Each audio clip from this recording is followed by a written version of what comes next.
Assalamualaikum warahmatullahi wabarakatuh. Kembali lagi dengan saya di MISN Channel.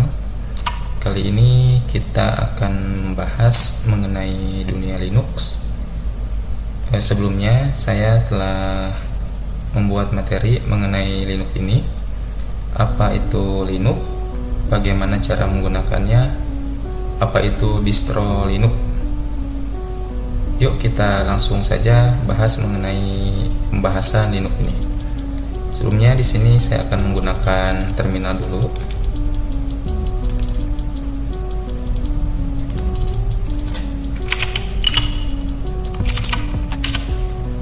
Di sini saya menggunakan Anaconda dan materinya itu menggunakan Jupyter Notebook.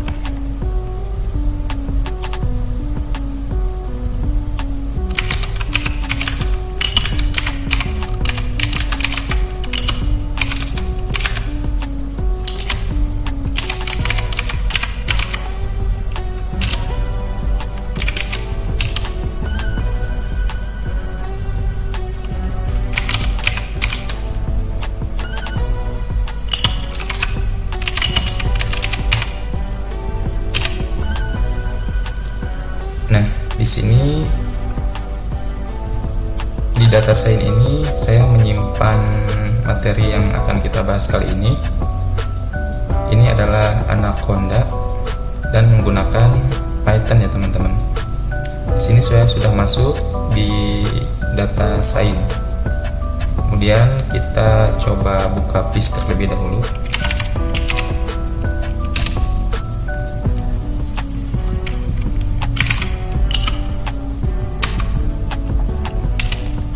Nah, di sini saya sudah berada di direktori dokumen, kemudian di Jupyter. Kemudian kita akan coba tekan ls untuk mengetahui beberapa file yang berada di direktori Jupyter. Nah, ini materi-materi yang saya buat. Kita clear dulu. Kemudian kita akan coba panggil Jupyter Notebook.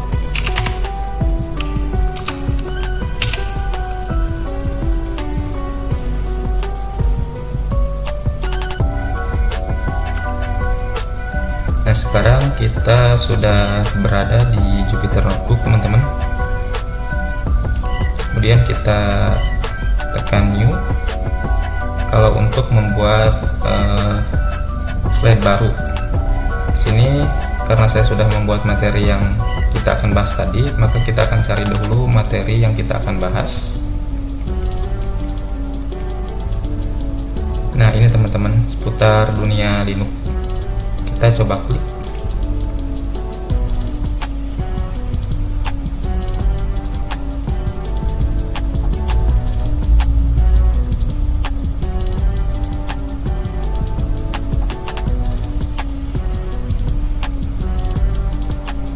Nah, di sini adalah materi yang telah saya buat untuk kita bahas bareng-bareng mengenai masalah Linux ini. Di sini saya akan coba membahas mengenai masalah Linux dengan slide Jupyter Notebook. Kita coba buka.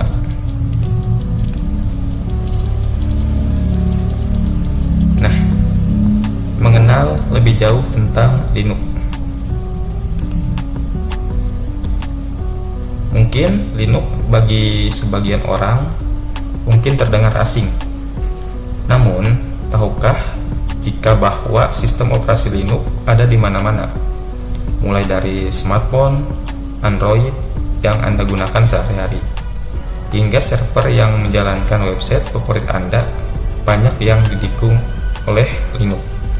Jadi Linux ini banyak kegunaannya teman-teman. Apa itu Linux?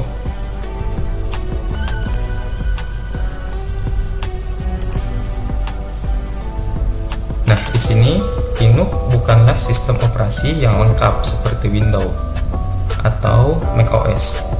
Linux adalah kernel, yaitu bagian inti dari sistem operasi yang berinteraksi dengan hardware komputer. Atas dasar kernel Linux inilah kemudian dikembangkan berbagai macam distribusi Linux yang menyediakan user interface atau antar pengguna dan program-program yang bisa kita gunakan. Nah, pikirkan Linux sebagai fondasi kokoh, sedangkan distribusi Linux adalah berbagai macam rumah yang dibangun di atasnya, masing-masing dengan fitur dan tampilan yang berbeda. Mengapa Linux open source atau gratis, teman-teman?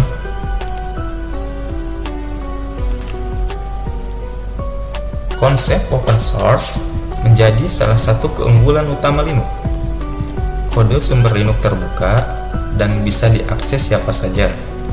Hal ini memungkinkan komunitas developer dari seluruh dunia untuk secara kolaboratif terus mengembangkan dan memperbarui Linux. Ini juga membuat Linux gratis untuk digunakan dan dimodifikasi sesuai dengan kebutuhan kita. Nah, kalau misalkan kita bisa memodifikasi Linux ini dengan berupa kernel, kita bisa membuat Linux itu sendiri, teman-teman, dengan hasil karya kita sendiri. Jadi Linux itu bisa dikembangkan menjadi Linux buatan kita. Lanjut, kelebihan dan kekurangan Linux. Di sini saya akan mempersingkat beberapa kelebihan. Nah, yang pertama, kelebihan dari Linux yaitu gratis dan open source. Seperti disebutkan sebelumnya, Linux gratis untuk digunakan dan dimodifikasi. Kita tidak perlu mengeluarkan biaya untuk membeli lisensi. Jadi Linux itu sekali lagi gratis ya, teman-teman. Kita bisa memodifikasi kalau memang seandainya kita paham atau mengerti dari inti Linux-nya itu. Nah, di situ kita bisa mengembangkan suatu distribusi Linux kita sendiri dengan membuat sebagai komunitas bersama teman-teman, kita buat Linux kita sendiri.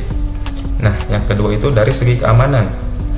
Linux dikenal dengan reputasinya yang stabil dan aman. Komunitas developer yang besar terus bekerja untuk menjaga keamanan sistem. Jadi mungkin untuk keamanan Linux itu ya setidaknya terjamin ya, teman-teman. Karena Linux itu kan sifatnya banyak distro-distro Linux, bukan hanya satu. Kalau Windows kan satu ya, teman-teman.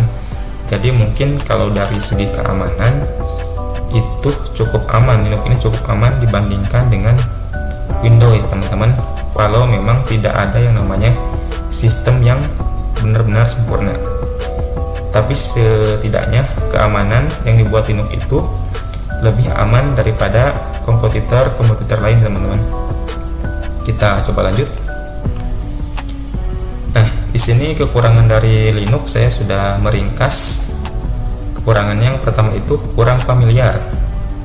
Bagi pengguna yang terbiasa dengan Windows atau macOS, antarmuka Linux mungkin terasa asing pada awalnya.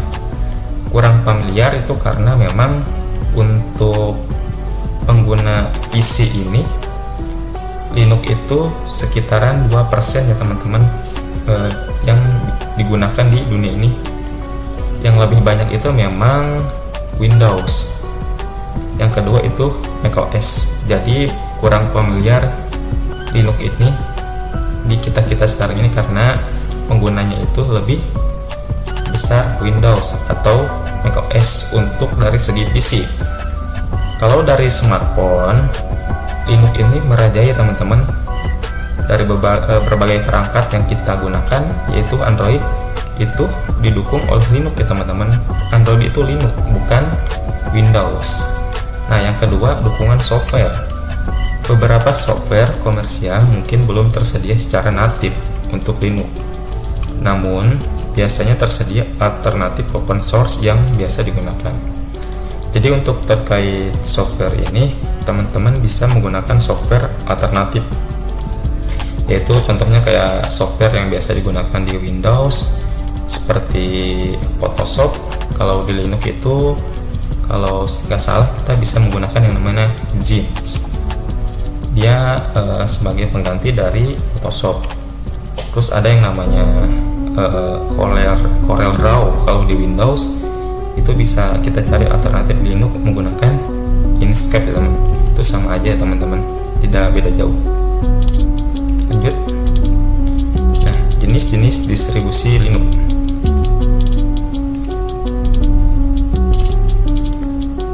Ada ratusan distribusi Linux yang tersedia, masing-masing dengan kelebihan dan kekurangannya sendiri. Berikut beberapa contoh distro Linux yang populer. Di sini saya merangkumnya menjadi 3 ya teman-teman. Yang pertama itu Ubuntu.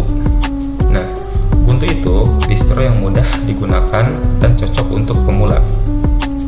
Yang kedua, Linux Mint.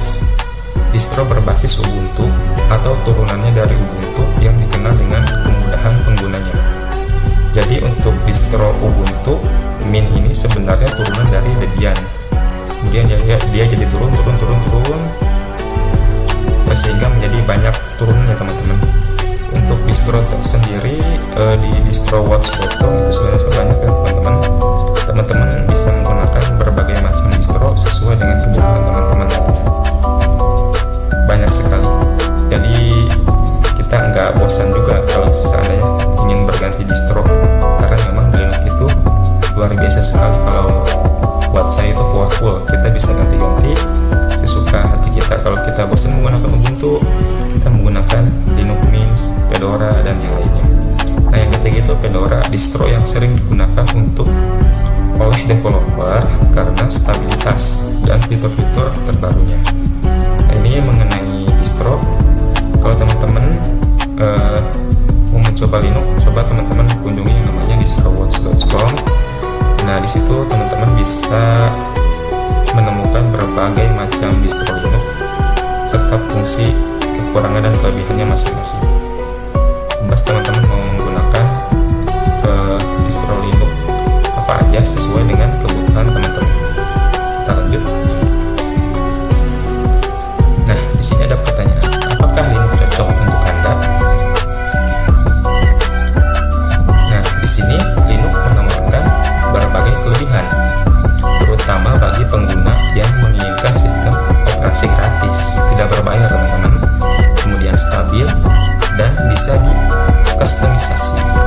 Namun perlu diingat bahwa kurva belajar Linux bisa jadi lebih curam dibandingkan dengan sistem operasi lain.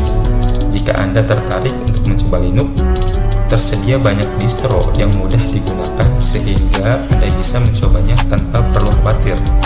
Dengan semangat belajar dan dukungan komunitas yang besar, Anda pun bisa dan kita pun bisa menjadi pengguna Linux yang handal. Sebenarnya untuk belajar itu untuk sekarang di era digitalisasi ini sangat mudah teman-teman. Kita bisa searching di YouTube, di Google untuk belajar, jadi nggak ada kesulitan. Kalau kita belajar katanya sulit, ini pada zaman sekarang itu sangat nggak relevan sama sekali ya, karena dari segi materi pembelajaran kita bisa didapatkan di internet. Yang pertama itu niat kita ingin belajar Linux. Nah, di sini saya juga menggunakan Linux Ubuntu. Sudah 2 tahun terakhir saya menggunakan Linux dari yang tadinya Windows, dan sekarang saya sudah mencoba 3 distro Linux. Yang pertama Debian, kemudian Mint, dan sekarang ini distro Ubuntu. Next. Nah, mulai mencoba Linux. Ingin mencoba Linux? Kabar baiknya, Anda bisa mencoba berbagai distro Linux tanpa perlu menghapus sistem operasi yang Anda gunakan saat ini. Anda bisa menggunakan Live CD USB yang bisa dijalankan langsung dari drive CD atau USB tanpa instalasi. Dengan begitu, Anda bisa merasakan pengalaman menggunakan Linux sebelum memutuskan untuk menginstalnya secara permanen. Jadi teman-teman, Linux ini menawarkan Live CD terlebih dahulu. Misalkan kita mendownload distro Linux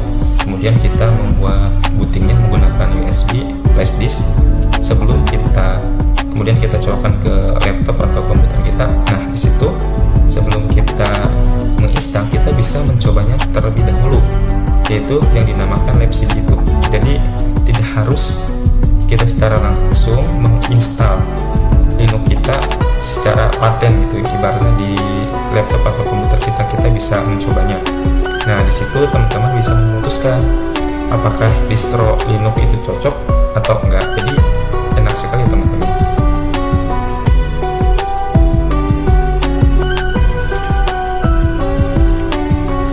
Nah, mungkin penjelasan kali ini cukup sekian. Semoga dapat bermanfaat materinya. Bagi teman-teman yang ingin belajar Linux, jangan takut teman-teman. Yang namanya belajar, jangan takut salah. Sekarang zamannya era globalisasi, tidak ada kesulitan. Jikapun memang ada kesulitan, bisa tanyakan, searching, gak ada yang mustahil ya teman-teman. Semoga video ini dapat bermanfaat. Terus dukung channel ini agar saya bisa lebih semangat untuk membuat konten-konten menarik lainnya. Demikian, Assalamualaikum warahmatullahi wabarakatuh.